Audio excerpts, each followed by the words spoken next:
তো চা খাওয়া হয়ে গেছে, এখন বাজে 6টা 13। মোটামুটি এখনো 2 ঘন্টা, 8টা বেজে যাবে আজকে বাড়ি ঢুকতে। আর যেটা বলছিলাম, এই দাদার দোকানে চা, বলে এখানে একজন আরেকটা দাদা থাকতো, এখন ইনি বসছেন। তো চাটা এই দোকানে খুব ভালো, তো এখানে একবার ট্রাই করতে পারো। একদম শান্তিপুর ব্রিজ ক্রস করেই, মানে বহরমপুর থেকে আসতে এই ফুটে পড়ছে কাপিতান তন্দুরি হোটেল। ঠান্ডা ঠান্ডা লাগছে, হালকা অন্ধকার, কিছু দেখানো যাবে না, চলো এমনি যাই।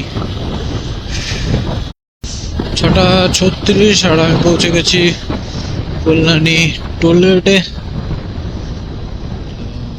এখানে কটা করে বাম্পার আছে বাজে। ও ভাই সাহেব,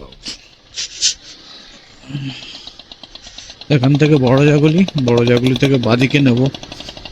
পুরো রাস্তার মাঝখানে একটা একটুখানি কি দেওয়া ছিল কে জানে, বাম্পার টাইপের, ওটার উপরেই উঠলাম।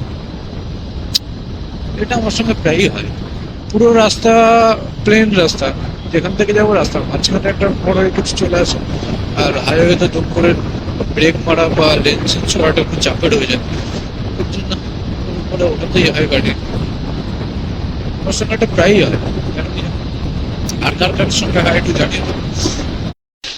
আর এই যশোর রোডের অবস্থা, সব রাস্তা চওড়া হচ্ছে, যশোর রোডের এদিকে যা অবস্থা না, একটুখানি রাস্তা আর এর মধ্যে এত গাড়ি, এত ঝঞ্ঝাট, ওরে বাপ রে বাপ। জাম খেতে খেতে জীবন কয়লা হয়ে গেল। এখান থেকে আমি নেবো রাইট, কে আছে কাকা? সো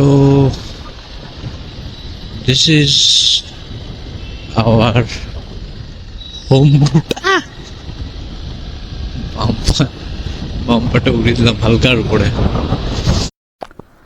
সন্ধে 7:30, আর আমি পৌঁছে গেছি আমার বাড়িতে।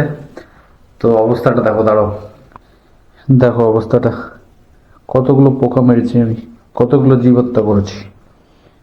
দেখো হেলমেটের কাছে, দেখো হেলমেটের কাজটা দেখো শুধু, দেখো কি অবস্থা, দেখো পুরো পুরো একদম 1-150 জীবহত্যা করে ফেলেছি আজকে, 1-150 না, কয়েক হাজার।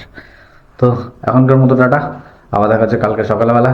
একটা বড় বড় না, ছোট শর্ট রাইড উইকেন্ড ট্রিপ আছে, খুব ভালো একটা ট্রিপ আছে। তো ততক্ষণের জন্য টাটা, বাই বাই।